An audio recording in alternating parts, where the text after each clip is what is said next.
क्या असली प्रोफेसर भारत में मौजूद है? क्या मनी हाइस्ट अब सिर्फ एक वेब सीरीज नहीं बल्कि एक रियल क्राइम गाइड बन चुका है? अक्टूबर 2024 में जब कर्नाटका के देवरगेरे जिले में न्यायमित कस्बे में एक हाई प्रोफाइल बैंक डकैती हुई, एसबीआई शाखा से रातों रात 17 किलो सोना यानी कि करीबन 13 करोड़ रुपए का सोना लूट लिया गया। 6 महीने तक पुलिस के हाथ कुछ नहीं लगा, लेकिन जब 2025 में दावड़गेरे पुलिस ने इस केस का खुलासा किया तो सबके सामने जो आया उससे सबको चौंका दिया।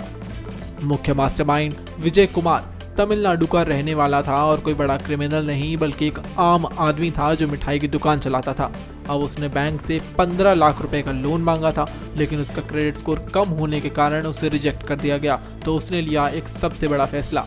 उसने नेटफ्लिक्स की मनी हाइस्ट वेब सीरीज देखी, यूट्यूब पर वीडियोस खंगाले और शुरू कर दिया असली प्रोफेसर बनने का सफर।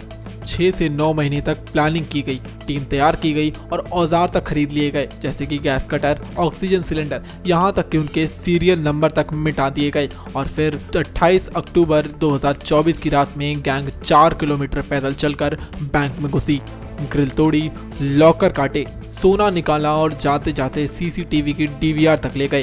कोई फिंगरप्रिंट नहीं छोड़ा, मोबाइल डेटा साफ कर दिया, कास्टिक पाउडर फेंक कर सारे सबूत मिटा दिए गए। बिल्कुल जैसे प्रोफेसर ने अपने प्लान में किया वैसे हर डिटेल पर ध्यान दिया गया और हर एंगल से उसे कवर कर लिया गया। अब 6 महीने बाद जब पुलिस ने छानबीन की तो तमिलनाडु और कर्नाटका से 6 लोगों को गिरफ्तार कर लिया गया, जिनमें विजय कुमार और उनका भाई भी शामिल थे। ये उनकी पहली डकैती थी, लेकिन इतने प्रोफेशनल लेवल से किया गया जैसे किसी इंटरनेशनल सीरीज से सीधा उतार कर लाए गए हों। लूटा गया सोना बरामद कर लिया गया, जो मदुरै के पास एक बगीचे में जमीन में छुपा कर रख दिया गया था। इस पूरी वारदात में सिर्फ एक चीज गायब नहीं हुई थी और वो थी प्रोफेसर स्टाइल का माइंडसेट।